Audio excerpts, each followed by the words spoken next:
ഓം നമോ ഭഗവതേ വാസുദേവായ. നാരായണം നമസ്കൃത്യ നരം ചൈവ നരോത്തമം ദേവീം സരസ്വതിം വ്യാസം തതോ ജയം ഉതിരയേ. ഹേ കൃഷ്ണ കരുണാ സിന്ധോ ദീനബന്ധോ ജഗത്പതേ ഗോപേശ ഗോപികാ കാന്ത രാധാകാന്ത നമോസ്തുതേ. തപ്ത കാഞ്ചന ഗൗരാംഗീ രാധേ വൃന്ദാവനേശ്വരി വൃഷഭാനുസുതേ ദേവി പ്രണമാമി ഹരിപ്രിയേ. ജയ ശ്രീ കൃഷ്ണ ചൈതന്യ പ്രഭു നിത്യാനന്ദ ശ്രീ അദ്വൈത ഗദാധര ശ്രീവാസദി ഗൗരഭക്തവൃന്ദ. ഹരേ കൃഷ്ണ കൃഷ്ണ കൃഷ്ണ ഹരേ ഹരേ, ഹരേ രാമ രാമ രാമ ഹരേ ഹരേ. ഹരേ കൃഷ്ണ. എല്ലാ ഭക്തജനങ്ങൾക്കും എൻ്റെ വിനീതമായ പ്രണാമം. ഇന്ന് നമ്മൾ ഭഗവത്ഗീതയിൽ ഒരു വിഷയമാണ് ഇന്ന് നോക്കാൻ പോകുന്നത്. രഹസ്യം, ഉയർന്ന രഹസ്യം, അതീവ രഹസ്യം എന്ന് ഭഗവാൻ ഒരു ശ്ലോകത്തിൽ പറയുന്നു. ഗുഹ്യതര, ഗുഹ്യ ഉത്തമ, ഗുഹ്യതമ. രഹസ്യം, ഉയർന്ന രഹസ്യം, അതീവ രഹസ്യം എന്ന് 3 കാര്യങ്ങൾ പറയുന്നു. ഇത് ഭാഗവതത്തിലും ഉണ്ട്. പരമജ്ഞാനം, ഗുഹ്യജ്ഞാനം, പരമഗുഹ്യജ്ഞാനം, 3 ഉയർന്ന അറിവ്, രഹസ്യമായ അറിവ്, പിന്നെ ഉയർന്ന രഹസ്യമായ അറിവ്. ഇങ്ങനെ 3 തലത്തിൽ പറയുന്നു. ആധ്യാത്മികവും ഈ 3 തട്ടിലാണ്. മോക്ഷപ്രാപ്തിയെക്കുറിച്ച് ചിന്തിക്കുന്നത് രഹസ്യം. ശ്രീകൃഷ്ണ ഭഗവാനെ ശരണം പ്രാപിക്കുന്നത് ഉയർന്ന രഹസ്യം. കൃഷ്ണ ഭഗവാനോട് പ്രേമഭക്തി വെച്ച് പുലർത്തുന്നത് അതീവ രഹസ്യം. മോക്ഷത്തിനെക്കുറിച്ച് തിരിച്ചറിയുന്നത് ജ്ഞാനം, കൃഷ്ണനെ തിരിച്ചറിയുന്നത് പരമജ്ഞാനം അല്ലെങ്കിൽ ഗുഹ്യജ്ഞാനം. കൃഷ്ണനോട് ഒരു പ്രേമഭക്തി ഉണ്ടാക്കിയെടുക്കുന്നത് പരമഗുഹ്യജ്ഞാനം. സോ ആദ്യം മോക്ഷപ്രാപ്തി. ഈ മോക്ഷപ്രാപ്തിയിലേക്ക് പോകുമ്പോൾ നമ്മുടെ 6 ശത്രുക്കളുണ്ട് നമുക്ക്. അതായത് ആധ്യാത്മിക ജീവിതത്തിൽ കാലെടുത്ത് വയ്ക്കുമ്പോൾ നമുക്ക് 6 ശത്രുക്കളാണ് ഉള്ളത്. കാമ, ക്രോധ, മോഹ, ലോഭ, മത, മാത്സര്യം. ഇതാറും നമ്മൾ പലവട്ടം ചർച്ച ചെയ്തിട്ടുള്ളതാണ്. 6 ശത്രുക്കളാണ് നമുക്ക് ആധ്യാത്മിക ജീവിതത്തിലുള്ളത്. കാമം എന്ന് വെച്ചാൽ തീർക്കാൻ പറ്റാത്ത ആഗ്രഹം. ക്രോധം, ദേഷ്യം, ആ ദേഷ്യത്തിൻ്റെ അന്ത്യത്തിൽ മൊത്തം നാശമാണ്. മോഹവലയിൽ ചെന്ന് വീഴുക. ലോഭം, അത്യാർത്തി. പിന്നെ ഭ്രാന്ത്, മതം. പിന്നെ മാത്സര്യം, അസൂയ. ഇങ്ങനെ 6 അപ്പോൾ മോക്ഷപ്രാപ്തിക്ക് ഈ 6 ഒരു ഭക്തൻ ഒഴിവാക്കണം. ഗുഹ്യജ്ഞാനം അല്ലെങ്കിൽ പരമജ്ഞാനം. പിന്നെ അതിൽ നിന്ന് ഒരു പടി ഉയർന്നതാണ് കൃഷ്ണ ഭഗവാനെ തിരിച്ചറിയുന്നത്. അത് രഹസ്യജ്ഞാനമാണ്. കൃഷ്ണ ഭഗവാനെ തിരിച്ചറിയുന്ന രഹസ്യജ്ഞാനം. ഇത് പറയാൻ കാരണം മോക്ഷപ്രാപ്തിക്ക് ഈ 6 ശത്രുക്കളും വിരോധികളാണ്, തടസ്സമാണ്. പക്ഷെ കൃഷ്ണനെ മനസ്സിലാക്കി തുടങ്ങിയാൽ ഒരു ഭക്തൻ്റെ ഹൃദയത്തിൽ ഈ 6 കളങ്കം ഉണ്ടെങ്കിലും കുറേയൊക്കെ ഭഗവാൻ സഹിക്കും. കുറേയൊക്കെ ഭഗവാൻ സഹിക്കും. ഒന്നും കൂടെ ഞാൻ പറയാം. മോക്ഷപ്രാപ്തിക്ക് ഇത് 6 ശത്രുക്കളാണ്. പക്ഷെ കൃഷ്ണഭക്തിയിൽ വരുമ്പോൾ കുറച്ച് ദേഷ്യം, കുറച്ച് ഇതൊക്കെ ഉണ്ടെങ്കിലും ഭഗവാൻ അങ്ങോട്ട് സഹിക്കും. പറയും നമ്മുടെ ഭക്തരാ, കുഴപ്പമൊന്നുമില്ല, വിട്ടേക്കാൻ പറയും അങ്ങ് സൈഡിൽ. എന്നാൽ അദ്വൈത സിദ്ധാന്തം, ഹഠയോഗം, മറ്റ് ജ്ഞാനമാർഗങ്ങൾ, ഇതിലൊക്കെ ഈ 6 കളങ്കവും 6 ദോഷവും കടുകുമണി അളവിലുണ്ടെങ്കിലും നമ്മൾ ആ മാർഗത്തിൽ പരാജയപ്പെട്ടു.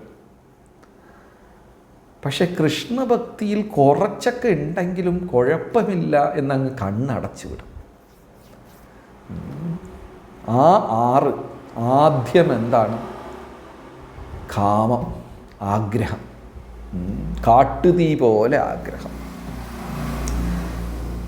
നിങ്ങൾ തമിഴ്നാട്ടിൽ ശ്രീരംഗം എന്ന ക്ഷേത്രത്തിൽ കേട്ടിട്ടുണ്ടാവും, പോയിട്ടുണ്ടാവും. ആ ക്ഷേത്രം, അതിൻ്റെ ഭൂരിപക്ഷം പണിത ഒരു രാജാവിൻ്റെ പേര് തിരുമങ്കൈ ആൾവാർ. തിരുമങ്കൈ ആൾവാർ എന്ന രാജാവാണ്. ഇതിപ്പോൾ കാമത്തിൻ്റെ ഉദാഹരണം പറയാം. അദ്ദേഹം ഒരു രാജാവെന്ന് പറയുമ്പോൾ വലിയ മഹാരാജാവൊന്നുമല്ല, ഒരു നാട്ടുരാജാവ്, ഒരു നാട്ടുവാഴി ജമീന്ദാറിനെ പോലെ. അപ്പോൾ ഒരു ദിവസം ഒരു സുന്ദരിയായ ഒരു ഭക്ത കുട്ടിയെ ഇദ്ദേഹം കണ്ടു ഇഷ്ടം തോന്നി. എനിക്ക് വിവാഹം കഴിക്കണമെന്ന് ആ കുട്ടിയെടുത്ത് ആവശ്യപ്പെട്ടു. ആ കുട്ടി ഒരു മഹാഭക്തയാണ്, ഭഗവാനെ ശരണം എന്ന് പറഞ്ഞ് ജീവിക്കുക. അപ്പോൾ ലൗകിക കാര്യത്തിലൊന്നും ആ കുഞ്ഞിന് വലിയ താല്പര്യമില്ല. എന്നാലും നാട്ടുരാജാവ് വന്ന് ചോദിക്കുമ്പോൾ ഇല്ലെന്ന് എങ്ങനെ പറയാം? അപ്പോൾ അവൾ ഒരു കണ്ടീഷൻ വെച്ചു. ദിവസവും 1000 വൈഷ്ണവർക്ക്, കൃഷ്ണഭക്തർക്ക് ചോറൂട്ട് നടത്തണം, അന്നദാനം കൊടുക്കണം, പിന്നെ അവരുടെ കാലിൽ തൊട്ട് തൊഴണം. കണ്ടീഷൻ വെച്ചു. ഈ വ്യക്തിയും ശരിയെന്ന് പറഞ്ഞതങ്ങ് ഏറ്റെടുത്തു.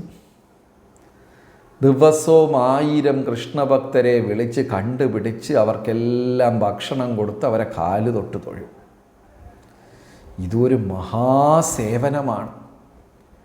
ഭഗവാനെ ഇങ്ങനെ സേവിച്ച് സേവിച്ച് സേവിച്ച് അദ്ദേഹത്തിൻ്റെ ഹൃദയത്തിലുണ്ടായിരുന്ന കാമമെല്ലാം പോയി.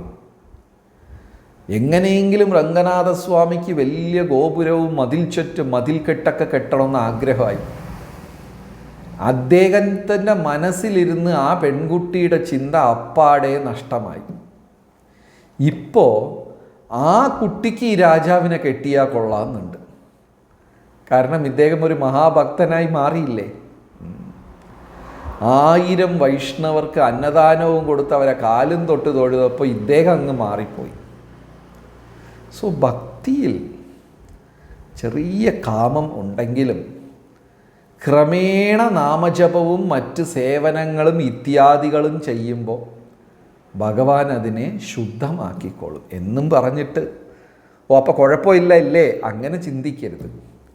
നമ്മൾ അത് മറികടക്കാൻ ശ്രമിക്കണം. പരാജയപ്പെട്ടാൽ ഭഗവാന്റെ അടുത്ത് പ്രാർത്ഥിക്കുക, ഭഗവാൻ സഹായിക്കും. പിന്നീട് അദ്ദേഹത്തിനെ കെട്ടിയാൽ കൊള്ളാമെന്ന് ഈ കുട്ടിക്ക് ആഗ്രഹമായി. അദ്ദേഹത്തിനിപ്പോൾ വേറെ ഒന്നും ചിന്തിക്കാൻ സമയമില്ല. ദിവസം 1000 വൈഷ്ണവർക്ക് ഭക്ഷണം കൊടുക്കണം, അവർ കാലുതൊട്ട് തൊഴണം, രംഗനാഥസ്വാമി ക്ഷേത്രത്തിൻ്റെ മതിൽ ചുമര് കെട്ടണം, ഗോപുരം കെട്ടണം. ചെറിയ കാര്യം, ചില്ലറ കാര്യമാണ്. ജീവിതം മുഴുവനും അദ്ദേഹം അതിനു വേണ്ടി സമർപ്പിച്ചു. പിന്നെ മോക്ഷപ്രാപ്തിയിലും ആയി. ആ രംഗനാഥസ്വാമി ശ്രീരംഗം ക്ഷേത്രം നിങ്ങൾ ചെന്ന് കണ്ടാൽ മനസ്സിലാകും. അതിൻ്റെ പ്രൗഢിഗംഭീരമായ ഗോപുരങ്ങളും മതിൽ ചുമരുകളും ഒക്കെ. അതിനകത്ത് കയറുമ്പോൾ തന്നെ നമ്മളറിയാതെ ഒരു വിനയം തോന്നിപ്പോവും. അത്രയും ഗംഭീരമായ അമ്പലങ്ങളാണ്. കാമം ഒരു പരിധി വരെ ഭഗവാന്റെ അടുത്ത്, കൃഷ്ണ എനിക്കിതിലിരുന്ന് രക്ഷപ്പെടാൻ വേറെ സാധ്യതയില്ല, അങ്ങെന്നെ രക്ഷിക്കണമേ എന്ന് പ്രാർത്ഥിക്കുമ്പോൾ ആ കളങ്കവും ഭഗവാൻ ശുദ്ധമാക്കും. രണ്ടാമത്തത് ക്രോധം. ആദ്യം കാമത്തിന് തിരുമങ്കയാൾവാർ ഉദാഹരണം, രണ്ടാമത്തത് ക്രോധം. ക്രോധത്തിന് ധ്രുവനാണ് ഉദാഹരണം. നല്ലോണം ഭാഗവതത്തിൽ ആ കഥ ആലോചിച്ച് നോക്കൂ. ധ്രുവൻ്റെ ചരിത്രം. ഭഗവാനെ തിരിച്ചറിയാൻ വേണ്ടിയിട്ടല്ല ധ്രുവൻ ഭഗവാനെ കാണാൻ പോയത്. തൻ്റെ പിതാവിൻ്റെ മടിയിൽ ഇരിക്കാൻ അമ്മ സമ്മതിച്ചില്ല. ധ്രുവന് അച്ഛൻ്റെ പേര്, ധ്രുവൻ്റെ അച്ഛൻ്റെ പേര് ഉത്ഥാനപാദ മഹാരാജ. ഉത്ഥാനപാദ മഹാരാജാവിന് സുനീതി, സുരുചി എന്ന് 2 പത്നിമാർ. സുനീതിയുടെ മകൻ ധ്രുവനും സുരുചിയുടെ മകൻ, എനിക്ക് പേര് മറന്നുപോയി, ധ്രുവൻ്റെ അനിയൻ്റെ പേരെന്താ, പെട്ടെന്ന് മറന്നുപോയി. അപ്പോൾ ഈ രണ്ടാമത്തെ പത്നിയുടെ അടുത്താണ് രാജാവിന് താല്പര്യം കൂടുതൽ. പക്ഷെ ഈ കൊച്ചുകുട്ടി ധ്രുവൻ അച്ഛൻ്റെ മടിയിലിരിക്കാൻ പോയ സമയത്ത് ആ ചിറ്റമ്മ, രണ്ടാമത്തെ അമ്മ പറഞ്ഞു, thank you Ananthajith, Uthaman, thank you Geethaji. എല്ലാവർക്കും അറിയാം, എനിക്ക് മാത്രമാണ് അറിയാത്തത്, എല്ലാവർക്കും അറിയാം. ധ്രുവൻ്റെ സഹോദരൻ്റെ പേര് ഉത്തമൻ, കറക്റ്റ്. അപ്പോൾ അച്ഛൻ്റെ മടിയിലിരിക്കാൻ പോയപ്പോൾ ഒരു കർണകൊടൂരമായ, പറയാൻ പാടില്ലാത്ത വാക്കാണ് അമ്മ പറഞ്ഞത്. ധ്രുവ, ആ മടിയിലിരിക്കണമെങ്കിൽ നീ എൻ്റെ ഗർഭത്തിൽ ജനിക്കണം. ഒരു കുട്ടിയെടുത്ത് പറയുന്ന കാര്യമാണോ ഇതൊക്കെ? അത്രയ്ക്കും ദേഷ്യം വന്നു. കൊട്ടാരത്തിൽ ഇത്രയും ആൾക്കാരെ മുമ്പേ വെച്ച് പരിഹസിച്ച ദേഷ്യം വന്നിട്ട് ധ്രുവൻ എങ്ങനെയെങ്കിലും അച്ഛനേക്കാളും വലിയ രാജാവാകണം, വലിയ ചക്രവർത്തിയാകണം, ഇങ്ങനെയൊക്കെ ഒരു ദേഷ്യത്തിൽ പോയ ആളാണ്. എന്ത് പറഞ്ഞും അമ്മയ്ക്ക് സമാധാനപ്പെടുത്താൻ പറ്റിയില്ല. ഉടനെ അമ്മ രക്ഷപ്പെടാൻ, അല്ലെങ്കിൽ ഒരു വാക്ക് അമ്മ വെറുതെ അത്ര ഗൗരവത്തിൽ പറഞ്ഞതല്ല, നിന്റെ പ്രശ്നങ്ങൾക്ക് നാരായണനേ ഉള്ളു പരിഹാരം എന്ന് പറഞ്ഞു. അതൊന്നും ആ കുട്ടിയെ സമാധാനിപ്പിക്കാൻ വേണ്ടി പറഞ്ഞതും കൂടെയാണ്. പക്ഷേ ആ കുഞ്ഞു ചോദിച്ചു, അപ്പം നാരായണൻ എവിടെ കാണാൻ പറ്റും? അത്ര എന്ന് കാട്ടിലേക്ക് അങ്ങ് ഇറങ്ങിത്തിരിച്ചു. അപ്പോൾ ഇതിൽ ശ്രദ്ധിക്കേണ്ടത്, ധ്രുവൻ ദൈവത്തിനെ അന്വേഷിച്ചല്ല പോയത്. ധ്രുവൻ തൻ്റെ ദേഷ്യത്തിൽ ഒരു പരിഹാരം അന്വേഷിച്ചാൽ പോയത്. ഭഗവാനെ അന്വേഷിച്ചോ അല്ല ആത്മീകമായ ഒരു ഉത്തരം അന്വേഷിച്ചല്ല ധ്രുവൻ ഇറങ്ങിത്തിരിച്ചത്. തൻ്റെ ദേഷ്യത്തിനൊരു പരിഹാരം. പക്ഷേ ഭഗവാൻ അത് സഹിച്ചു, ധ്രുവനെ സ്വീകരിച്ചു. ധ്രുവന് ഏറ്റവും ഉയർന്ന ഭക്തിപ്രാപ്തി ധ്രുവന് കൊടുത്തു. നോക്കിക്കോളൂ, ദേഷ്യത്തിനെയും ഭഗവാൻ സ്വീകരിച്ചു. അപ്പം ആദ്യം കാമം, തിരുമങ്കയാൾവാർ ഭഗവാൻ സ്വീകരിച്ചു. രണ്ടാമത്തത് ക്രോധം, അത് തെറ്റാണ്, ഭക്തിക്ക് നല്ലതല്ല, അത് തടസ്സമാണ്. എന്നിരുന്നാലും ഭഗവാൻ അതും സഹിച്ചു. മൂന്നാമത്തത് മോഹവലയിൽ വീഴുക. നിങ്ങൾ പുരന്ദരദാസ് എന്നൊരു കഥാപാത്രം കേട്ടിട്ടുണ്ടോ? പുരന്ദരദാസ് ശാസ്ത്രീയ സംഗീതത്തിൻ്റെയൊക്കെ ഒരു ഗുരുനാഥനും കൂടെയാണ് പുരന്ദരദാസർ. മോഹവലയിൽ ചെന്ന് വീഴുക. നമുക്ക് നന്നായിട്ടറിയാം. അതായത് നമ്മുടെ കൂട്ടത്തിൽ ഇപ്പോൾ ഒരുപാട് പേര് സത്സംഗത്തിലുണ്ട്. നാവിനെ നിയന്ത്രിക്കാൻ പറ്റാതെ ചെന്ന് എന്തെങ്കിലും സംസാരിച്ച് പ്രശ്നങ്ങളിൽ കുടുങ്ങിയ അനുഭവം ആർക്കെങ്കിലും ഉണ്ടോ? ഒരുപാട് പേർക്കുണ്ട്. ശ്യാമള മാതാജിയൊക്കെ കൈ ഉയർത്തി. ഒരുപാട് പേർക്കുണ്ട് ആ പ്രശ്നം. എന്തെങ്കിലും ചെന്ന് നമ്മളങ്ങ് പറയും, പ്രശ്നത്തിൽ ചാടും. മോഹവലയിൽ വീഴുക. ഞാൻ ഇന്നലെ ഇവിടെ കേരളത്തിലൊരു ന്യൂസ് വായിക്കാനിടയായി. പുതിയ ഏതോ ഒരു വലിയ സിനിമാ നടൻ്റെ സിനിമ ഇറങ്ങിയിരിക്കുക. അതിൽ 2 ഹീറോ ആണ്, ഞാൻ പേര് പറയുന്നില്ല. സിനിമ കഴിഞ്ഞ് വന്ന് 2 ഹീറോയിൻ്റെ ഫാൻസ് തമ്മിൽ അടിയോടടി. ഒരുത്തൻ്റെ തലയടിച്ച് പൊട്ടിച്ച, ഒരുത്തനെ ആശുപത്രിയിൽ കൊണ്ടുപോയോ. അവർ സിനിമയിൽ അഭിനയിച്ച 2 പേരും കാശ് വാങ്ങിച്ചിട്ട് വീട്ടിൽ പോയി. കാശും കൊടുത്ത് സിനിമ കണ്ടിട്ട് പുറത്ത് വന്ന് തലയും പൊട്ടിച്ച് ചോരയായിട്ട് ഇവൻ വീട്ടിൽ പോയി. മോഹവലയത്തിൽ വീഴുക. ഈ പുരന്ദരദാസരുടെ ഒരു മനോഹരമായ ഒരു കഥയാണ്. ലോകമഹാപിശുക്കനായി പുരന്ദരദാസർ, അദ്ദേഹത്തിൻ്റെ പേര് നവകോടി നാരായണൻ എന്നാണ് പഴയ പേര്. നവകോടി നാരായണൻ.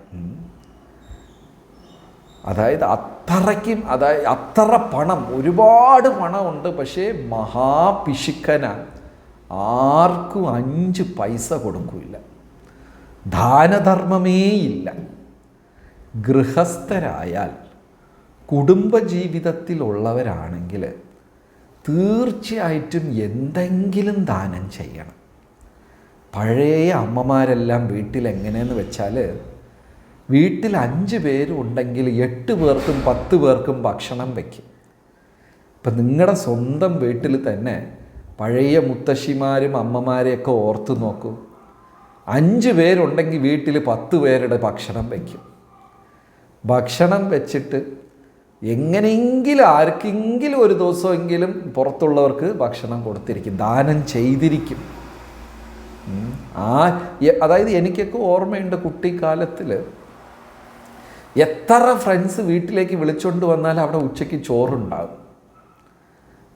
എനിക്ക് ഓർമ്മയൊന്നുമില്ല, അമ്മയെടുത്തും അമ്മൂമ്മയെടുത്തും മുത്തശ്ശിയെടുത്തൊക്കെ വിളിച്ചു പറയുന്നതൊന്നും എനിക്ക് ഓർമ്മയില്ല. മുത്തശ്ശി ഞാൻ ഉച്ചയ്ക്ക് 2 പേരെയും കൂടെ ലഞ്ചിന് വിളിച്ചുകൊണ്ട് വരാണേ അന്നൊന്നും അങ്ങനെയൊന്നും ഓർമ്മയേ ഇല്ല. കളിച്ചിട്ട് തിരിച്ച് വീട്ടിൽ വരും. ചിലപ്പോൾ ഞങ്ങൾ 2 പേര് വരും, 5 പേര് വരും, പക്ഷേ എത്ര പേർക്ക് വന്നാലും വീട്ടിൽ ഭക്ഷണമുണ്ട്. ഇന്ന് അങ്ങനെയല്ല.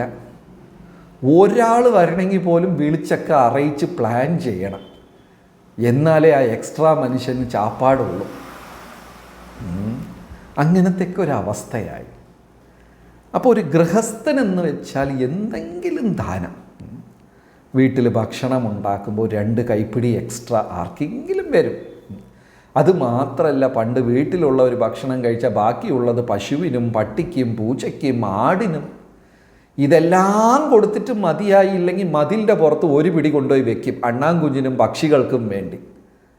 പഴയ അങ്ങനെ. ലോകാ സമസ്താ സുഖിനോ ഭവന്തു. ഇന്ന് നമ്മൾ രാവിലെ എന്താ പറയുക, കുളിച്ചിട്ട് വന്നിട്ട് കൃഷ്ണ എന്നെ മാത്രം രക്ഷിക്കുക എന്നുള്ള പ്രാർത്ഥനയായിരുന്നു. അന്ന് എല്ലാവരും നന്നായിരിക്കണമെന്ന് ആഗ്രഹിക്കും. കോലപ്പൊടി, വീട്ടിൻ്റെ മുറ്റത്ത് പണ്ട് കോലം വരയ്ക്കും. അതുപോലും അരിമാവ് കൊണ്ടാ കോലം വരയ്ക്കുന്ന, വല്ല ജന്തുവോ പ്രാണിയോ ഉറുമ്പോ തിന്നിട്ട് പോകാൻ വേണ്ടി. അപ്പോൾ ഒരു ഗൃഹസ്ഥരാകുമ്പോൾ നമുക്ക് അധികം ഭക്ഷണമുണ്ടെങ്കിൽ ഭക്ഷണം ദാനം ചെയ്യുക, ധനമുണ്ടെങ്കിൽ അതിലൊരു ചെറിയ പിടി ആർക്കെങ്കിലും പാവങ്ങൾക്ക് കൊടുക്കുക, അത് പ്രസാദമാക്കി അന്നദാനം എന്തെങ്കിലും നമ്മൾ ചെയ്യുമ്പോൾ അത് അർത്ഥമുള്ളതാണ്. ഈ നവകോടി നാരായണൻ പുരന്ദരദാസർ മഹാപിശുക്കനാണ്. 1 രൂപ 1 കാശ് ആർക്കും കൊടുക്കില്ല. സ്വന്തം ഭാര്യയെ പോലും വിശ്വാസമില്ല, എന്നും വീട്ടിൽ വന്ന് ചെക്ക് ചെയ്തൊക്കെ നോക്കും. വീട്ടിൽ സ്വന്തം ഭാര്യയ്ക്ക് പലവ്യഞ്ജനം പോലും അളന്നു തൂക്കി കൊടുക്കും, മറ്റാർക്കും ദാനം ചെയ്യരുത് എന്ന് പറഞ്ഞിട്ട്. അത്രയ്ക്കും പിശുക്കനാണ്. എന്നാൽ ഭഗവാൻ വിചാരിച്ചിട്ടു ഈ പിശുക്കൻ്റെ കയ്യിൽ നിന്ന് എന്തെങ്കിലും പിടിച്ചു വാങ്ങിച്ചിട്ടേ കാര്യമുള്ളൂ. അപ്പം അതുകൊണ്ട് ഈ ഒരു ദിവസം ഭഗവാൻ തന്നെ ഒരു ദരിദ്രനെ പോലെ, ഒരു പാവപ്പെട്ടവനെ പോലെ ഈ പുരന്ദരദാസരുടെ വീട്ടിലേക്ക് ഭിക്ഷ യാചിച്ചിട്ട് പോയി. ഈ പുരന്ദരദാസർക്ക് ഒരു വിശ്വാസമുണ്ട് എന്താണെന്ന്. ആരെങ്കിലും വന്ന് ചോദിച്ച് ഇല്ല എന്ന് പറഞ്ഞാൽ ലക്ഷ്മി എന്നെ വിട്ടു പോകും, അങ്ങനെ ഒരു വിശ്വാസമുണ്ട്. അങ്ങനെയൊക്കെ പഴയ ആൾക്കാരുടെ. അപ്പോൾ ഭഗവാൻ വീട്ടിൽ പോകുമ്പോൾ അദ്ദേഹത്തിൻ്റെ കടയിൽ ദാനം ചോദിച്ചിട്ട് പോയി പറയും, ഞാനൊരു ദരിദ്രനാണ്, എൻ്റെ വീട്ടിൽ വിവാഹം കഴിയാത്ത പെൺമക്കളുണ്ട്, നീ എന്തെങ്കിലും ദാനധർമ്മം ചെയ്യുമെന്ന് ചോദിക്കുമ്പോൾ ഈ പുരന്ദരദാസർക്ക് പേടി. ഇല്ലെന്ന് പറഞ്ഞാൽ ലക്ഷ്മി വീട് വിട്ട് പോകുമെന്ന് പറഞ്ഞ് പേടിച്ചിട്ട് നാളെ വാ തരാമെന്ന് പറയും. അടുത്ത ദിവസം പോയാലും നാളെ വാ നാളെ വാ എന്നും. ഇതാരെയാ കയറ്റി ഇറക്കുന്നത്? ഭഗവാനെ ആ ദിവസവും നാളെ വാ നാളെ വാ നാളെ വാ പിശുക്കൻ. ഭഗവാനും കുറേ കാലം കയറി ഇറങ്ങി. ഇനി ഒരു പാഠം പഠിപ്പിച്ചിട്ടേ കാര്യമുള്ളൂ എന്ന് പറഞ്ഞിട്ട് നേരെ പുരന്ദരദാസരുടെ വീട്ടിൽ ചെന്നു. വീട്ടിൽ ചെന്ന് പത്നിയെ കണ്ടിട്ട്, അവർ നല്ലൊരു സ്ത്രീയാണ്, കരഞ്ഞു പറഞ്ഞു, എൻ്റെ വീട്ടിൽ വിവാഹം കഴിയാത്ത പെൺമക്കളുണ്ട്, എനിക്ക് കാശൊന്നുമില്ല അവരെ കെട്ടിച്ചയക്കാൻ, എന്തെങ്കിലും ദാനം ചെയ്യൂ. ഉടനെ ആ സ്ത്രീ വേറെ ഒന്നും ചിന്തിച്ചില്ല. കയ്യിലുണ്ടായിരുന്ന നവരത്നത്തിൻ്റെ ഒരു ആഭരണം എടുത്തങ്ങ് കൊടുത്തു. നല്ല വിലപിടിപ്പുള്ളതാണ്, നവരത്നങ്ങൾ പതിച്ച ഒരു ആഭരണമാണ്. അതെടുത്ത് കൊടുത്ത്, ഇത് വിറ്റ് ഇതിൽ ഒരുപാട് കാശ് കിട്ടും, നിൻ്റെ മക്കളുടെ കല്യാണം നടത്തിക്കും. ഈ ബ്രാഹ്മണൻ, അതായത് ഭഗവാൻ എന്ത് ചെയ്തു, ഇത് വിൽക്കാൻ നേരെ പുരന്ദരദാസരുടെ കടയ്ക്ക് തന്നെ കൊണ്ടുപോയി കൊടുത്തു. ഭഗവാന്റെ സൂത്രം നോക്കിക്കോളണേ. നേരെ ഭർത്താവിൻ്റെ അടുത്ത് പുരന്ദരദാസരുടെ കടയിൽ തന്നെ കൊണ്ടുപോയി വിൽക്കാൻ കൊടുത്തു. പുരന്ദരദാസർ നോക്കിയപ്പോൾ ഇത് ഭാര്യയുടെ. ഉടനെ ബ്രാഹ്മണൻ്റെ അടുത്ത്, ബ്രാഹ്മണനെ ചിന്തിച്ചു, പുരന്ദരദാസർ എന്താ ചിന്തിച്ചതെന്ന് വെച്ചാൽ, ഈ ബ്രാഹ്മണൻ എൻ്റെ വീട്ടിൽ നിന്ന് മോഷ്ടിച്ചിട്ട് വന്നിരിക്കും എന്ന് നീ ഇവിടെ ഇരിക്കി എന്ന് പറഞ്ഞ് വീട്ടിലേക്ക് അന്വേഷിച്ചു പോയി. ഭാര്യ പേടിച്ചു, ചോദിച്ചു, നിൻ്റെ ആഭരണം എവിടെ, ആഭരണം എവിടെ? ഇവർക്ക് എന്ത് മറുപടി പറയണമെന്ന് അറിയില്ല. അവിടെ തന്നെ ഉണ്ട്, ഇവിടെ തന്നെ ഉണ്ടെന്ന് പറഞ്ഞ് നോക്കിയപ്പോൾ അതേപോലെ ഇനിയൊരു ആഭരണം അവിടെ കിട്ടി. അപ്പം ഇതെങ്ങനെ രണ്ടെണ്ണം? അപ്പോൾ ഭാര്യ സത്യം പറഞ്ഞു, ഒരു ബ്രാഹ്മണൻ ചോദിച്ചു വന്നപ്പോൾ ഞാൻ ദാനം ചെയ്തതാ. പക്ഷെ ഇപ്പം എനിക്ക് മനസ്സിലായി, വന്ന ബ്രാഹ്മണൻ സാധാരണ മനുഷ്യനല്ല, ഭഗവാൻ തന്നെയാ വന്നത്. അല്ലെങ്കിൽ ഇതുപോലെ ഇനിയൊന്നും ഇവിടെ ഉണ്ടാക്കാൻ ആർക്കാ കഴിവുള്ളത്? ഭഗവാൻ വിചാരിച്ചാൽ ഒരു നിമിഷ നേരം കൊണ്ട് ഇതുപോലെ 1000 ആഭരണങ്ങൾ ഉണ്ടാക്കാൻ പറ്റും. നിങ്ങൾ എന്തിനാ ഇത്ര പിശുക്ക് കാണിക്കുന്നത്? അങ്ങനെ പുരന്ദരദാസർ പിന്നീട് തനിക്കുണ്ടായതെല്ലാം ദാനം ചെയ്ത് ഭഗവാനെക്കുറിച്ച് കോടാനുകോടി കൃതികൾ രചിച്ച്, ഇന്നും പുരന്ദരദാസരുടെ കൃതികളെന്ന് പറഞ്ഞാൽ ഭയങ്കര ഫേമസാണ്. പുരന്ദരദാസർക്ക് അനേകം ലീലകൾ പണ്ഡരീപുരത്ത് നടന്നിട്ടുണ്ട്, മഹാരാഷ്ട്രയിൽ. അത്രമാത്രം ലീലകൾ അദ്ദേഹത്തിൻ്റെ അവിടെ നടന്നിട്ടുണ്ട്. മോഹവലയിൽ കിടന്ന പുരന്ദരദാസരെ ഭഗവാൻ അങ്ങ് രക്ഷിച്ചു. അതേപോലെ ആർത്തി, കാമം തിരുമങ്കയാൾവാർ, ക്രോധം ആരെ പറഞ്ഞു? ധ്രുവനെ പറഞ്ഞു. ഉദാഹരണം ഒരുപാട് ഉദാഹരണങ്ങളുണ്ട്, 1-2 പാത്രം ഞാൻ പറഞ്ഞുള്ളൂ. മോഹവലയിൽ കിടന്ന പുരന്ദരദാസർ.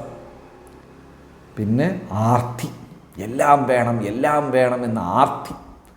ചിലർക്കൊക്കെ ഉണ്ട്, എത്ര കൊടുത്താലും മതിയാവില്ല.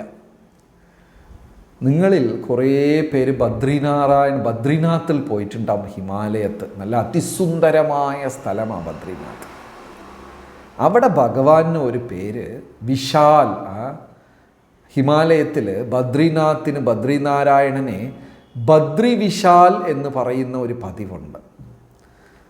ഭഗവാന്റെ പേര് ബദ്രിനാരായണ. ഈ വിശാൽ എന്ന പേര് എവിടെന്നാ വന്നത്? ബദ്രി വിശാൽ എന്ന് പറയും. വിശാൽ എന്ന് പറയുന്നത് ഒരു രാജാവിൻ്റെ പേരാണ്. ആർത്തിമൂത്ത രാജാവാണ്. എത്ര കിട്ടിയാലും പുള്ളിക്കാരന് മതിയാവില്ല. രാജ്യങ്ങൾ കീഴ്പ്പെടുത്തി വലിയ സാമ്രാജ്യം ഉണ്ടാക്കി. എന്നാലും അദ്ദേഹത്തിന് തൃപ്തിയോ സമാധാനം ഉള്ളത് വേണം, ഇനിയും വേണം. ആർത്തി. ഈ ആർത്തി എന്ന് പറയുന്നത് തീ പോലെയാണ്. അതിനകത്ത് എത്ര ഇട്ടാലും ഭസ്മമാവുമേ, അല്ലാതെ തീ അണയത്തില്ല. അപ്പോൾ ഈ രാജാവ് ബദ്രിനാരായണൻ്റെ അടുത്ത് ചെന്ന് പ്രാർത്ഥിച്ചു, ഞാൻ അടുത്ത രാജ്യത്തിൽ യുദ്ധമെടുത്ത് പോവുകയാണ്, ആ യുദ്ധത്തിൽ ഞാൻ തന്നെ ജയിക്കണം, ആ രാജ്യം എനിക്ക് കിട്ടണം, ബദ്രിനാരായണൻ എന്നെ അനുഗ്രഹിക്കണം. ഭഗവാൻ പറഞ്ഞു, ഈ പ്രാർത്ഥനകളിലും ഒരു കാര്യമുണ്ട്. ഭൗതികമായ ഐശ്വര്യമൊക്കെ വേണമെങ്കിൽ ദ്വാരകയിൽ ചെന്ന് പ്രാർത്ഥിക്കാം. കാരണം ഭൗതികാഗ്രഹങ്ങളും ഭഗവാൻ നടത്തിത്തരും, തെറ്റില്ല. അകാമോ സർവകാമോ മോക്ഷക്കാമോ. ഒരാഗ്രഹം ഇല്ലെങ്കിലും കൃഷ്ണനെ പ്രാർത്ഥിക്കാം. മോക്ഷമാണ് വേണ്ടതെങ്കിലും കൃഷ്ണനെ പ്രാർത്ഥിക്കാം. ഇല്ല ഭൂമിയിലുള്ള എല്ലാ ആഗ്രഹവും മനസ്സിലുണ്ടെങ്കിലും കൃഷ്ണനെ പ്രാർത്ഥിക്കാം. പക്ഷെ അതിന് ഓരോ സ്ഥലമുണ്ട്. ദ്വാരകയിൽ നമുക്ക് പ്രാർത്ഥിക്കാം, സമ്പത്ത് വേണം, അത് വേണം. ജഗന്നാഥ് പുരിയിൽ പ്രാർത്ഥിക്കാം, നല്ല ഭക്ഷണം വേണം, ഒക്കെ പ്രാർത്ഥിക്കാം. പക്ഷേ ബദ്രിനാഥിൽ ചെന്ന് ഒന്നും പ്രാർത്ഥിക്കരുത്. കാരണം അവിടെ ഭഗവാനെ ഒരു തപസ്വിയായിരിക്കുക, എല്ലാം ത്യജിച്ച് യോഗ രൂപത്തിൽ യോഗമുദ്രയിലാണ് ബദ്രിനാഥ്. എവിടെയും നമ്മൾ വേറെ എവിടെ എങ്ങനെ കാണാൻ പറ്റില്ല. എല്ലാ അമ്പലങ്ങളിലും കൃഷ്ണ ഭഗവാൻ ഓടക്കുഴൽ പിടിച്ച് നിൽക്കും, അല്ലെങ്കിൽ അനുഗ്രഹമുദ്രയിൽ നിൽക്കും. ഇങ്ങനെയൊക്കെ കണ്ടിട്ടുള്ളൂ. രാധാസമേതനായി, ലക്ഷ്മി സമേതനായി, ഇങ്ങനെയൊക്കെ കണ്ടിട്ടുള്ളൂ. പദ്മാസനത്തിൽ 2 കൈയും ഇങ്ങനെ വെച്ച് യോഗമുദ്രയിൽ നമ്മൾ എവിടെയും കണ്ടിട്ടില്ല. അത് ബദ്രിനാഥിൽ മാത്രമേ ഉള്ളൂ. ഭഗവാൻ ഇങ്ങനെ തപസ്വിയായിരിക്കുന്ന ഒരു വിഗ്രഹം. അവിടെ മോക്ഷപ്രാപ്തിയും തപസ്യയ്ക്കും ത്യാഗത്തിനും വേണ്ടി പോകേണ്ട സ്ഥലമാണ്. എവിടെ? ബദ്രിനാഥ്. ബദ്രിനാഥിൽ ചെന്നിട്ട് ഭഗവാനെ എൻ്റെ മകളുടെ വിവാഹം നടക്കട്ടെ, എൻ്റെ മകൻ്റെ MBBS സീറ്റ് കിട്ടട്ടെ, അതൊന്നും പ്രാർത്ഥിക്കാൻ പോകരുത്. അതിനൊക്കെ വേറെ സ്ഥലങ്ങളുണ്ട്. ബദ്രി എന്ന് പറഞ്ഞാൽ മോക്ഷം, അടുത്തത് മോക്ഷപഥം. പാണ്ഡവർ കൃഷ്ണ ഭഗവാൻ ഭൂമിയിലിരുന്ന് പോയി എന്ന് അറിഞ്ഞ ഉടനെ അവർ ബദ്രികാശ്രമത്തിനെ നോക്കി നടന്നതായിട്ടാണ് പുരാണങ്ങൾ പറയുന്നത്. പാണ്ഡവർ ബദ്രികാശ്രമത്തിൽ എന്തിനാ പോയത്? പൈസയ്ക്ക് വേണ്ടിയാ? മോക്ഷപ്രാപ്തിക്ക് വേണ്ടിയാ പോയത്. അപ്പോൾ ഈ വിശാൽ എന്ന രാജാവ് ബദ്രിനാരായണൻ്റെ അടുത്ത് ചെന്ന് എങ്ങനെയെങ്കിലും യുദ്ധത്തിൽ എന്നെ സഹായിക്കണം, എനിക്ക് ജയിക്കണം എന്നൊക്കെ പറഞ്ഞപ്പോൾ ഭഗവാൻ പറഞ്ഞു, അതിന് വേണ്ട സ്ഥലമല്ല ഇത്. ഇവിടെ അത്തരം കാര്യങ്ങൾ പ്രാർത്ഥിക്കാൻ പാടില്ല. പക്ഷേ ഈ രാജാവ് വല്ല സമ്മതിക്കോ? അതൊന്നും പറഞ്ഞാൽ പറ്റില്ല. എനിക്ക് അടുത്ത രാജ്യത്തിൽ ജയിച്ചേ പറ്റൂ. യുദ്ധത്തിൽ പോയി യുദ്ധം കൂടി, യുദ്ധത്തിൽ തോറ്റു. വീണ്ടും നേരെ വന്നു. ഇവിടെ ഭഗവാനെ പ്രാർത്ഥിച്ചിട്ടല്ലേ പോയത്, ഞാൻ യുദ്ധത്തിൽ തോറ്റു, എൻ്റെ രാജ്യം പോയി. ഭയങ്കര പരാതിയും പരിഭവം. എത്ര ഉപദേശിച്ചിട്ടും ആ രാജാവിൻ്റെ തലയ്ക്കകത്ത് ബോധം കയറണില്ല. ഉടനെ ഭഗവാൻ എന്ത് ചെയ്തു? ആ രാജാവിനെ രക്ഷിക്കാൻ വേണ്ടി തൻ്റെ നാമത്തോട് രാജാവിൻ്റെ പേരും കൂടെ അങ്ങ് ചേർത്തു. ബദ്രി വിശാൽ എന്ന് സ്വയം പേര് മാറ്റി. അന്ന് മുതൽ ജനങ്ങൾ ബദ്രി വിശാൽ എന്ന് ഭഗവാന്റെ നാമം ജപിക്കുമ്പോൾ അതിൽ കുറച്ച് പുണ്യം വിശാലിനും കൂടെ പോട്ടെ എന്ന് പറഞ്ഞ് തൻ്റെ ഭക്തനെ രക്ഷിക്കാൻ ഭഗവാൻ ചെയ്ത സൂത്രമാണ്. കാമത്തിനെ പോലും ഭഗവാൻ സഹിക്കും, ക്രോധത്തിനെ സഹിക്കും, മോഹ, ലോഭ, ആർത്തി എല്ലാം. ഈ 6ൽ ഒരു കാര്യം മാത്രം ഭഗവാൻ സഹിക്കില്ല, അത് മാത്സര്യം, അസൂയ. ഈ 6 lust, anger, greed, envy, madness, illusion, ഈ 6 5 പോലും ഭഗവാൻ സഹിക്കും. പക്ഷെ ഭക്തിക്ക് പൂർണ്ണ തടസ്സമായി നിൽക്കുന്നത് അസൂയയാണ്. ഇപ്പോൾ ധ്രുവനെ സ്വീകരിച്ചു, എല്ലാവരെയും സ്വീകരിച്ചു.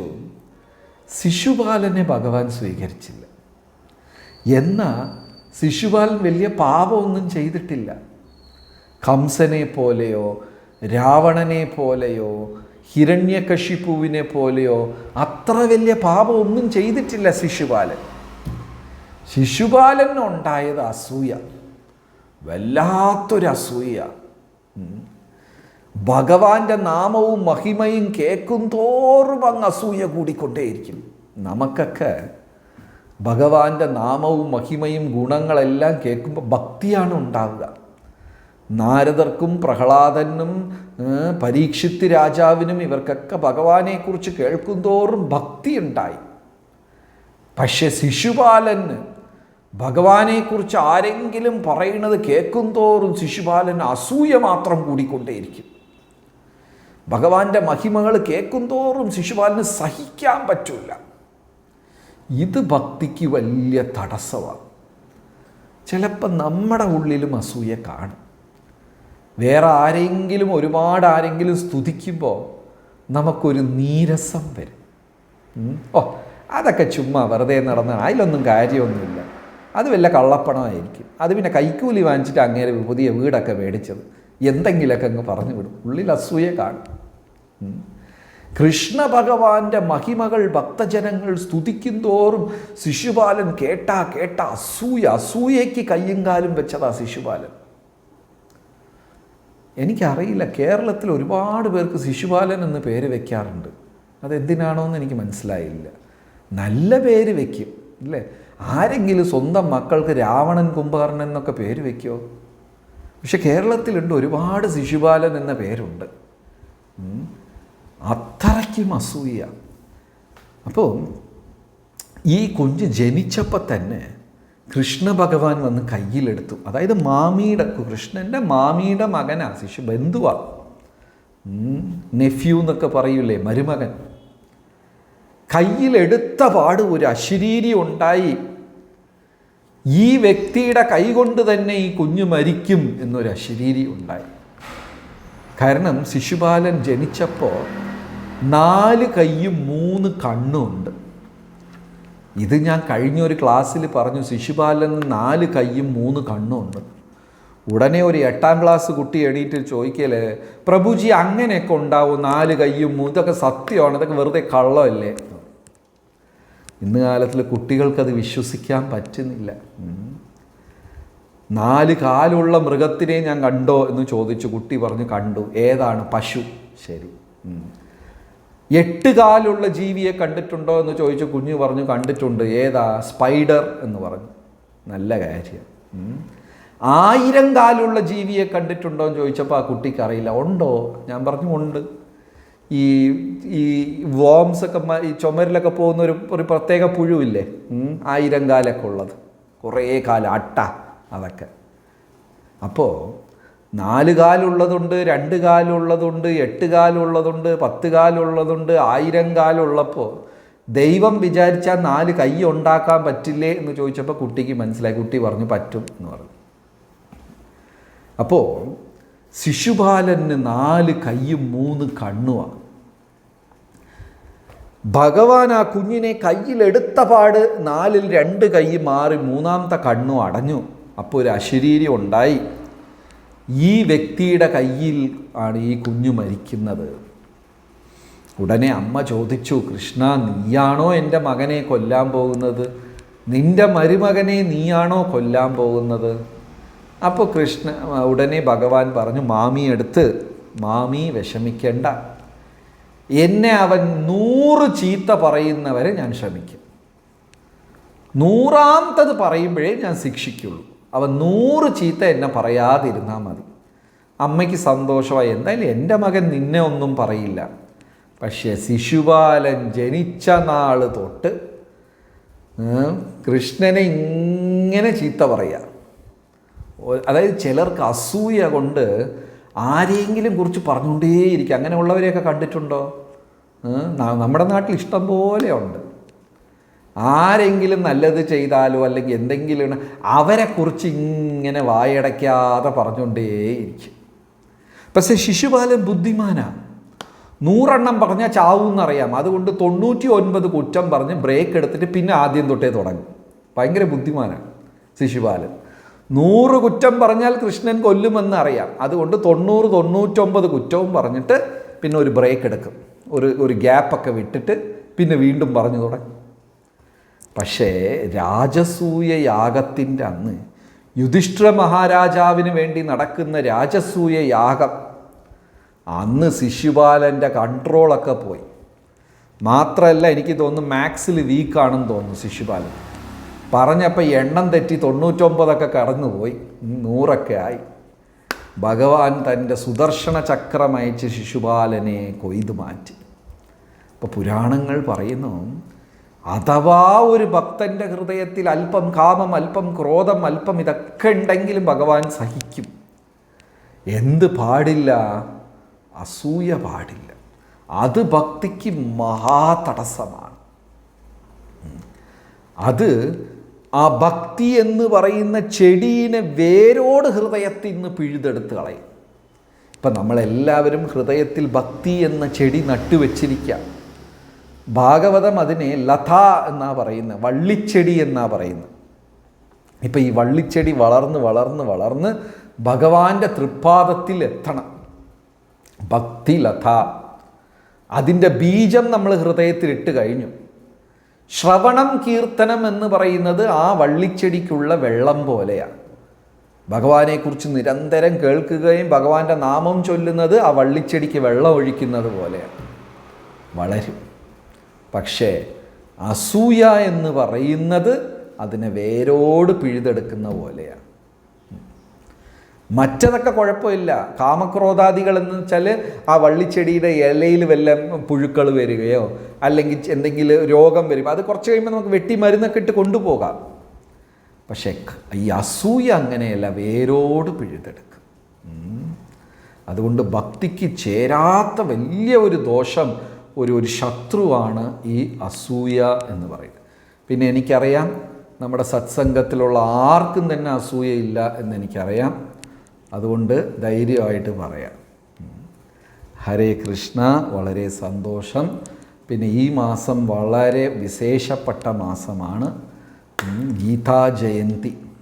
23 ഡിസംബറിൽ വൈകുണ്ഠ ഏകാദശിയുടെ അന്നാണ് ഭഗവാൻ അർജുനന് അയോധ്യയിൽ വെച്ച് കുരുക്ഷേത്രത്തിൽ വെച്ച് ഭഗവത്ഗീത ഉപദേശിക്കുന്നത്. അതൊരു വലിയ കാര്യമാണ്. ഈ ഭഗവത്ഗീത 1000 വർഷങ്ങളായി മനുഷ്യരാശികളെ രക്ഷിച്ചുകൊണ്ട് വരുന്നു. എന്താണ് ഒരു പോരായ്മ എന്ന് പറഞ്ഞാൽ, എല്ലാവരുടെ വീട്ടിലും ഒരു ഭഗവത്ഗീത ഉണ്ടായിരിക്കണം. പക്ഷേ അതൊന്നും നമ്മൾ കാണുന്നില്ല. അതുകൊണ്ട് ഈ സത്സംഗത്തിലുള്ളവരെല്ലാവരുടെ വീട്ടിലും ഭഗവത്ഗീത ഉണ്ടായിരിക്കണം. ഉണ്ട് എന്ന് ഞാൻ വിശ്വസിക്കുന്നു. ഇല്ലാത്തവർ ഇതിൻ്റെ ഭഗവത്ഗീത എല്ലാവരും, അതിലും സ്വാമി പ്രഭുപാദർ എഴുതിയ വ്യാഖ്യാനം, അതാണ് ഏറ്റവും പ്രാധാന്യം. ഭഗവത്ഗീതകൾ ഒരുപാടുണ്ട്, 80ഓളം 90ഓളം ഭഗവത്ഗീതകൾ ഇവിടെ കേരളത്തിൽ തന്നെ ഉണ്ട്.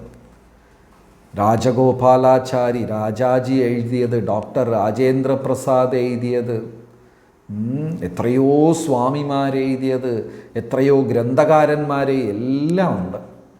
പക്ഷേ പ്രഭുപാദ് സ്വാമികളുടെ ഭഗവത്ഗീതയാണ് ലോകത്തിൽ ഒരു ചലനമുണ്ടാക്കി 1000 ജനങ്ങളെ ഭക്തരാക്കി മാറ്റിയത്.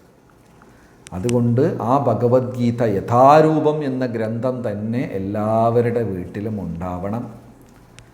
മാത്രമല്ല, നമ്മൾ 1 2 പുസ്തകം നമ്മുടെ ബന്ധുക്കൾക്കോ സുഹൃത്തുക്കൾക്കോ ഏറ്റവും ഇഷ്ടപ്പെട്ടവർക്കോ, ഇനി ജീവിതത്തിൽ ആ ഇഷ്ടപ്പെടാത്ത ശത്രു ഉണ്ടെങ്കിൽ അയാൾക്കോ ആർക്കെങ്കിലൊക്കെ കൊടുക്കുക. അവർ അതിൽ ആരെങ്കിലൊക്കെ മനസ്സ് വെച്ച് വായിക്കുമെങ്കിൽ അവരുടെ ജീവിതവും മാറും. അപ്പോൾ അതിൻ്റെ നിങ്ങൾക്ക് ആർക്കെങ്കിലും ബുക്ക് വേണമെങ്കിൽ ഈ നമ്പർ, വാട്സാപ്പ് നമ്പർ ഇതിൽ ചാറ്റ് ബോക്സിൽ ഇടുന്നുണ്ട്, 9995555986. ആർക്കെങ്കിലൊക്കെ വേണമെങ്കിൽ ഇത് ചെയ്യുക. പിന്നെ ഒരു സേവനമായിട്ട് നമ്മൾ പരിചയക്കാർക്കെല്ലാം കൊടുക്കണം, ആർക്കെങ്കിലൊക്കെ കൊടുക്കണം. പിന്നെ ഗീതാ ജയന്തി ദിവസം അതൊരു ഏകാദശിയാണ്. അന്ന് നമ്മൾ ഇരുന്ന് എല്ലാവരും 700 ശ്ലോകം ചൊല്ലണം എന്നാണ്. അത് നമ്മൾ ഓൺലൈനിൽ ചെയ്യും. അതിലിപ്പോൾ നിങ്ങളും എല്ലാവർക്കും അതിൽ കൂടെ ചേർന്ന് ഒരു 2 മണിക്കൂർ എടുക്കും. 700 ശ്ലോകവും നമുക്ക് പാരായണം ചെയ്യാം. ഹരേ കൃഷ്ണ. വളരെ നന്ദി, നമസ്കാരം. ഹരേ കൃഷ്ണ.